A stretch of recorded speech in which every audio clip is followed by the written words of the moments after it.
ఆయన కోరుకున్నది నువ్వు ఇవ్వగలిగితే నువ్వు కోరుకున్నది ఆయన నీకు ఇస్తాడు. పగ నీకు పంతమా, పార్టీలా, భార్యతో మాట్లాడవా, భర్తతో మాట్లాడవా, తల్లిదండ్రులతో మాట్లాడవా, అన్నదమ్ములతో మాట్లాడవా?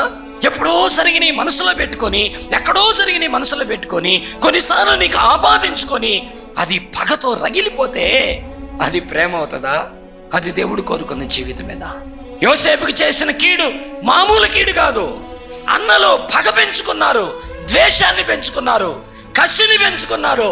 ఇస్మాయిలీలు కమ్మివేసి ఐగుప్తు బానిసత్వానికి వెళ్ళిపోయాడు.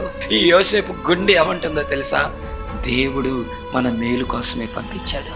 అన్నలారా, మిమ్మల్ని నేను ఏం చేయను అన్నలారా. అదండి కనికరం.